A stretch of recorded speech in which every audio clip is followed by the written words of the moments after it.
Welcome back to Breakfast Television. What does someone do to combat anxiety? Well, you'll probably recognize our next guest. She is a regular contributor here on the show, mostly talking about family caregiving, but here to share her personal story of living with anxiety. And I'm going to let you tell a story in just a moment, how you decided to combat your anxiety. But Stephanie, let's go back, first of all. When did you first realize that you had anxiety issues? It's pretty much in hindsight now because I was so little, but in looking back, when I was about 3, I pulled out all the hair on one side of my head, probably a sure sign that I was experiencing anxiety. Yeah. When I was 6, I was abused, and at that point, I do remember some of the experiences I was having during the abuse, which now, in hindsight, I know was anxiety. At that time, I didn't know. So would you say then your anxiety was situational, not necessarily genetic? Because, and it can be both as well, as we know? Yeah, I think it's a bit of both because anxiety does run in my family. There's lots of people who have it, but then I also have these experiences as well. I try and focus, though, on not so much as understanding why or how or when, because really it doesn't matter. Right now I have to deal with how I'm functioning. So did you, before we get to the unique way you tried to combat it, did you try traditional therapy? I have a lot. Okay. Throughout my life, starting when I was little. My mom took me all the way through in my 20s and even 30s. I was in and out of therapy and trying that, and I also tried medication as well for several years. Yeah. When did the worst of the anxiety come to you? Probably 2 different periods. One, in my late 20s, it was really bad. I remember a time when I almost jumped out of a moving car, not because I wanted to kill myself, not at all, but I was so uncomfortable in my skin, I just kind of had to leave the situation. I didn't jump out, clearly. Thank goodness. And then when my father died 6 years ago, it got really bad at that point, and I was having trouble even leaving my house. All right, let's get to what everyone's been waiting for, because I've been teasing it. It's been a mystery. You decided one way to combat your anxiety was to take up the flying trapeze. I know. Okay. Totally counterintuitive. How did this begin for you? Well, it was a late night, sitting around with friends, and we've probably had a bit too much to drink. Okay. And my friend and I decided, though, let's try and do something different. Texted the guy. He wrote back immediately. We were booked, and then I was kind of locked in and went and gave it a shot. Unbelievable. I'm going to ask you, can I just move your necklace on your microphone? Oh, it's just rubbing there, and it's probably a source of anxiety for my audio man right now.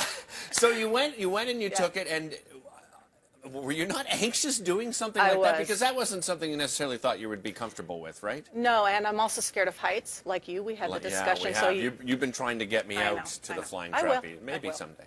But it was both of those things. Okay. Yes, I was anxious, and probably for the first 6 months that I was doing it every week, I was crying. Really? Throughout the whole process. But I felt so good afterwards, and that's what I was trying to manage, is that the anxiety was really high, but the feeling of accomplishment after was also really high, so I had to try and manage it. And by the way, I still cry. I was just crying on Monday when I was flying because my anxiety was really high. Yeah. So tell me about the benefits then, because I know you do workshops, and we're going to share your next workshop coming up in just a moment, but what are some of those benefits that you've received from it? It shows me how much I can accomplish even when I'm feeling uncomfortable. And anxiety is about not having control. That's what it feels like, is you're out of control.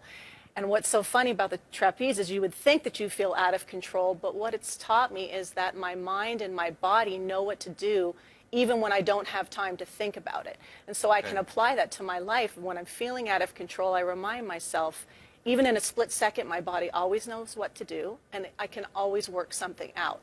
And the good things always happen in the end. I want to mention to viewers at home that you did your first professional flying trapeze act, and I've seen the video. I was just amazed at what you did. You did that last year. Yeah, last summer. Tell me about that experience. It was amazing. My coach, Patrick Malley, invited me to go and fly with the team, and I have to tell you, first of all, it was incredibly anxiety-provoking, as you can imagine. But I felt so good during the show. I pulled it together. I performed really well.